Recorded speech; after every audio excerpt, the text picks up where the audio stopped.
Hello, very good afternoon to all of you. So let us start with our today's lecture. आज जो हम करने जा रहे हैं वो हमारा इनऑर्गेनिक केमिस्ट्री का नेक्स्ट रिएजेंट है, that is potassium ferrocyanide.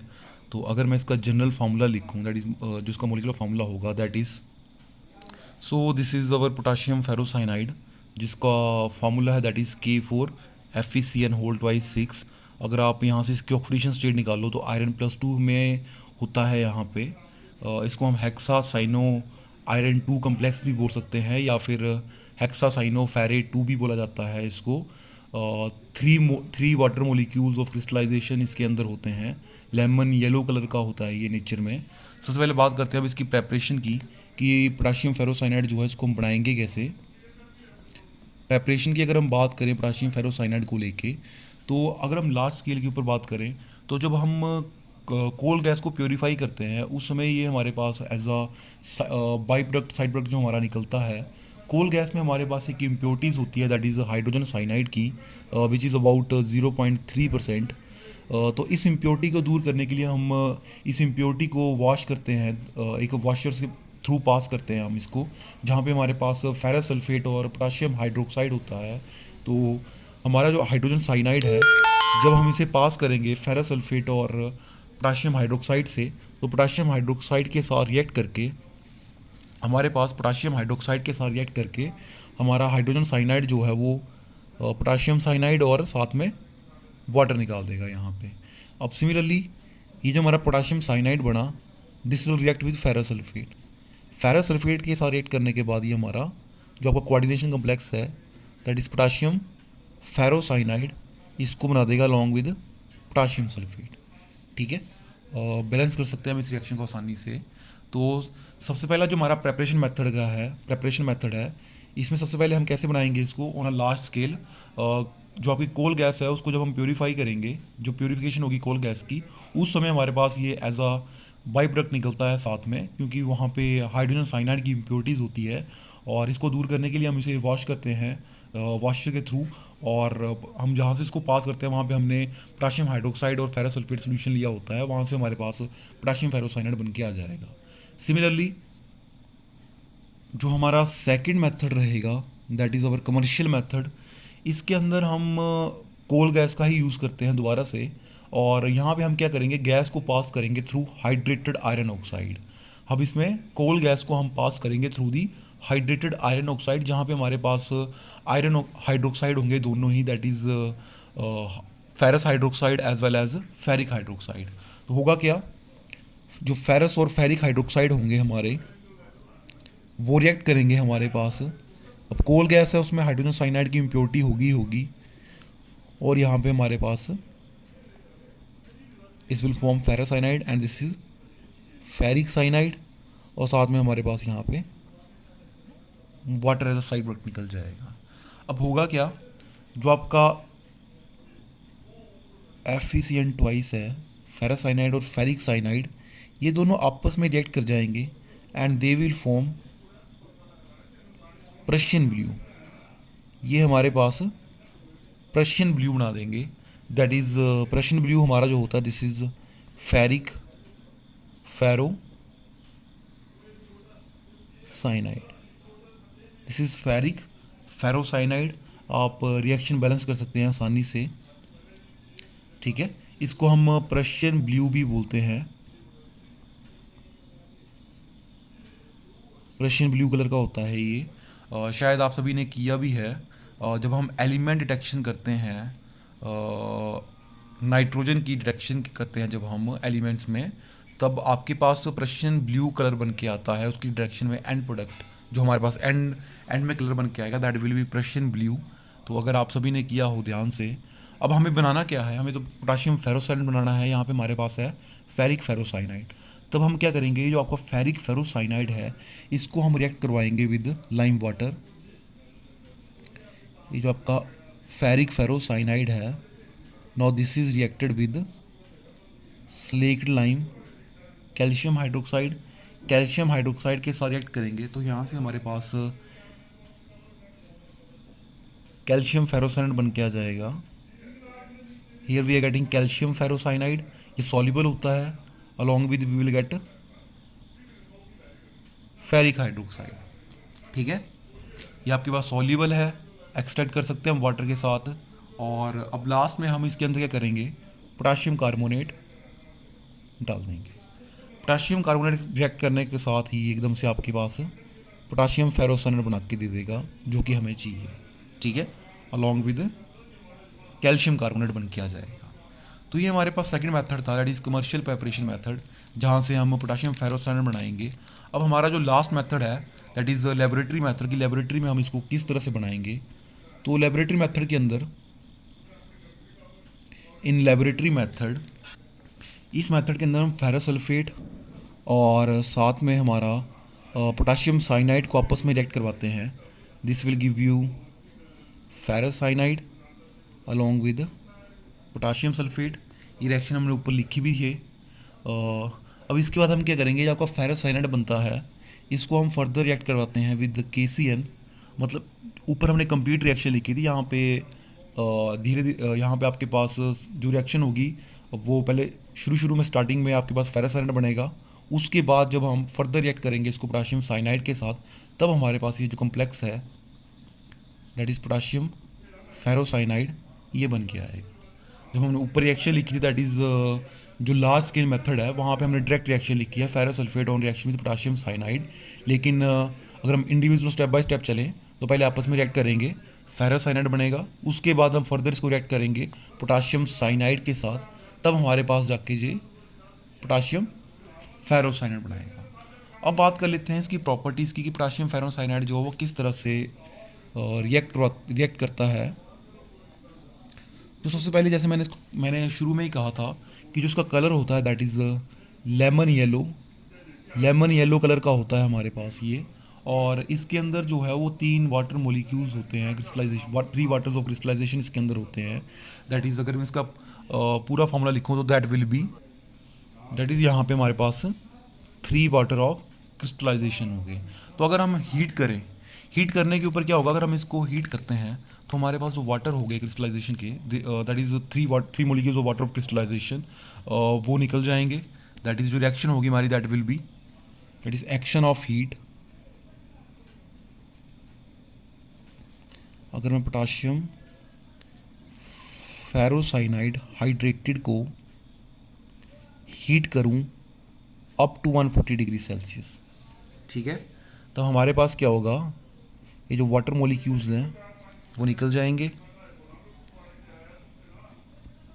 Plus 3 water. अगर हम फर्दर इस रिएक्शन को आगे और हीट करें तो हमारे पास पोटाशियम फेरोसाइनाइड जो है यहाँ से नाइट्रोजन गैस निकल जाती है।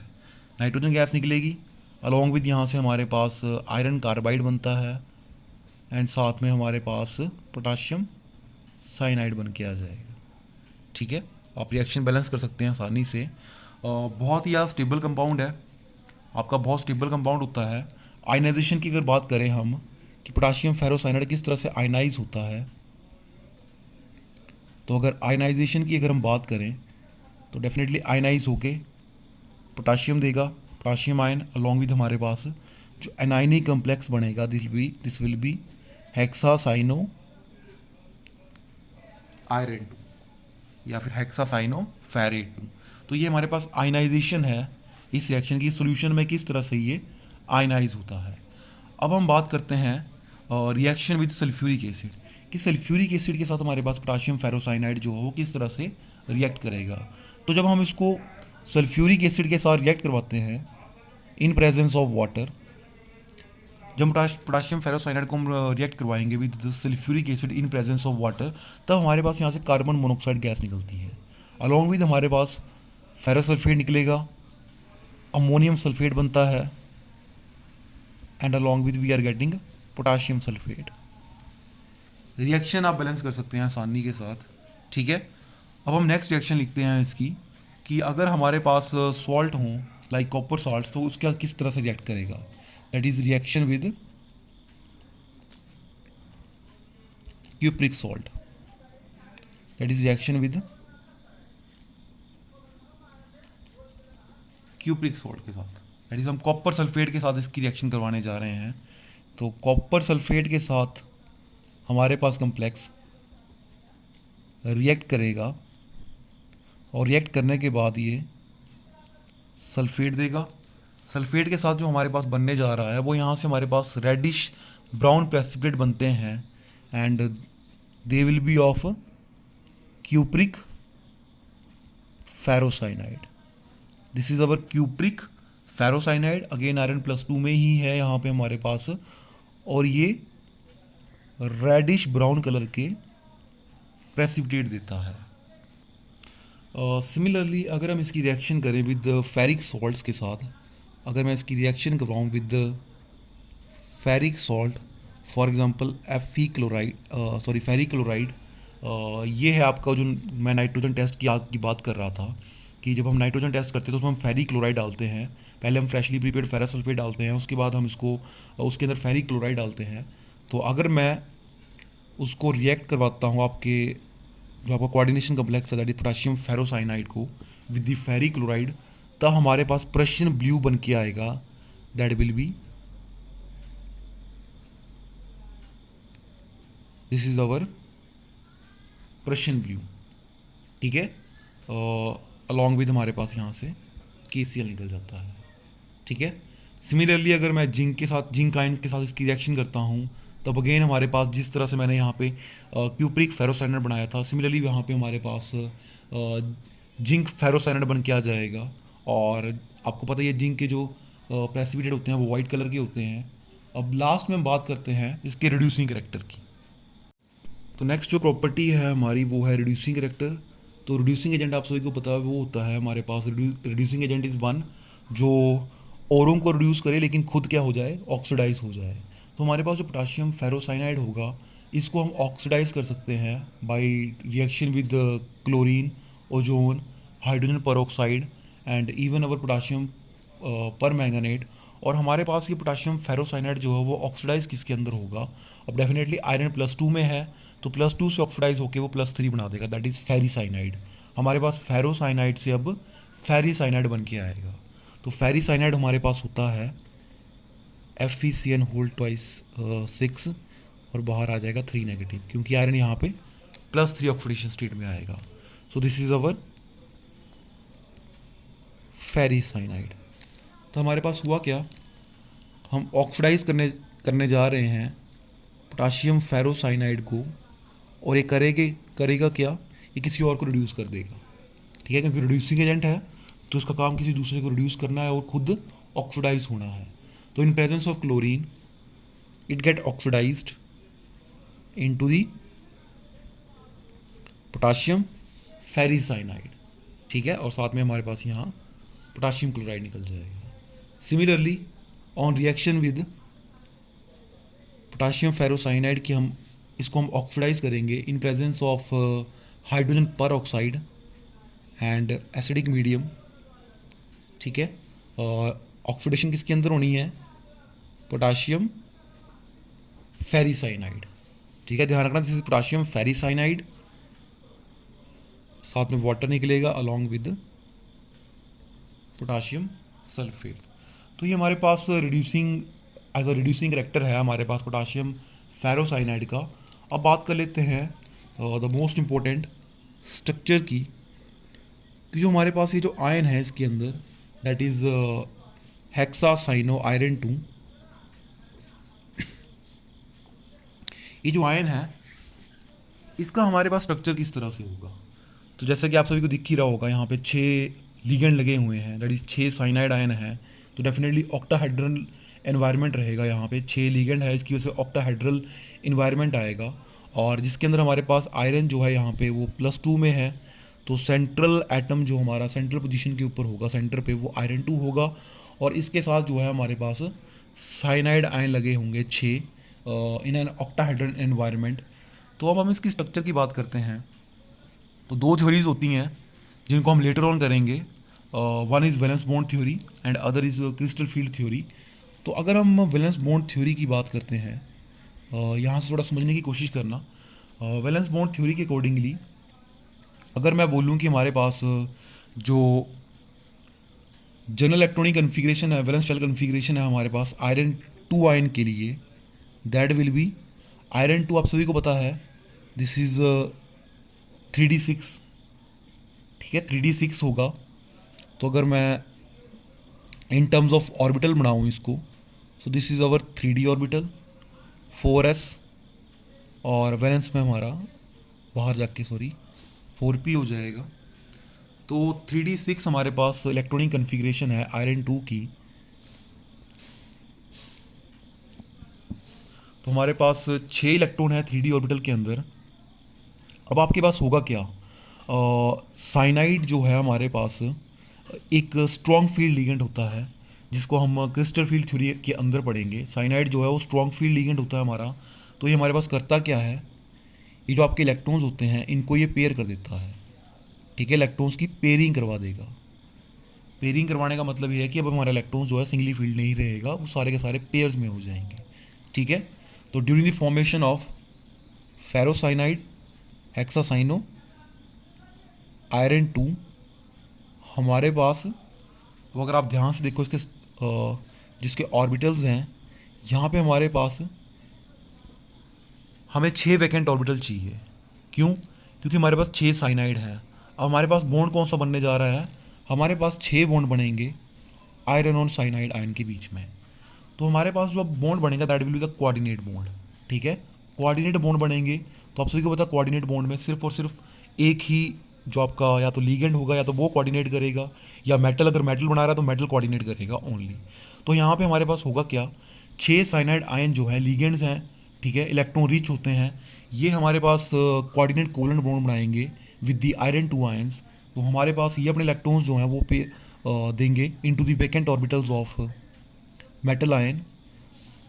दो हमारे पास ये हो गए, one will in S, other will be in P. तो 6 साइनाइड जो हैं वो हमारे पास कोऑर्डिनेट करेंगे। ठीक है, 6 साइनाइड आयन कोऑर्डिनेट करेंगे अब हमारे पास मेटल आयन के साथ, और हाइब्रिडाइजेशन जो होगी हमारी दैट विल बी D2sp3। इसको हम बाद में डिटेल में करेंगे ड्यूरिंग द चैप्टर, जब आपकी कोऑर्डिनेशन केमिस्ट्री स्टार्ट होगी। तो अगर आप यहाँ से ध्यान से देखो तो हाइब्रिडाइजेशन जो है आपकी दिस विल बी D2sp3, और जो हमारा कम्प्लेक्स है this is diamagnetic in nature, कोई भी अनपेयर्ड इलेक्ट्रॉन नहीं है हमारे पास। तो हाइब्रिडाइजेशन है D2sp3। ऑक्टाहेड्रल जो हमारे पास ज्योमेट्री जो है that will B octahedral environment है हमारे पास। कम्प्लेक्स जो है वो हमारा डायमैग्नेटिक है। तो अगर हम इसके स्ट्रक्चर की बात करें, so this will be iron,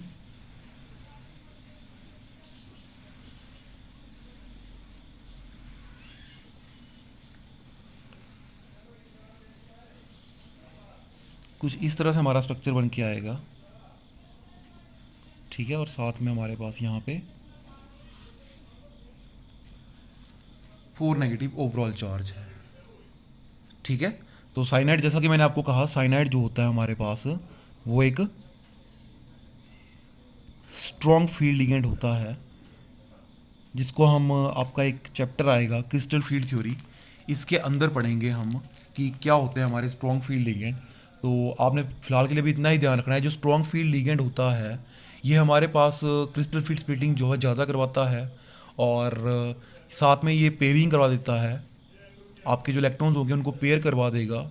तब हमारे पास जो कम्प्लेक्सेस बनते हैं स्ट्रॉन्ग फील्ड लिगेंड के थ्रू, वो हमारे पास लो स्पिन कम्प्लेक्सेस बनते हैं। तो हमारे पास ये जो आपका कम्प्लेक्स है दैट इज हेक्सासाइनो आयरन 2, ये एक आपका लो स्पिन कम्प्लेक्स होगा। ठीक है, इसको हम लेटर ऑन करेंगे।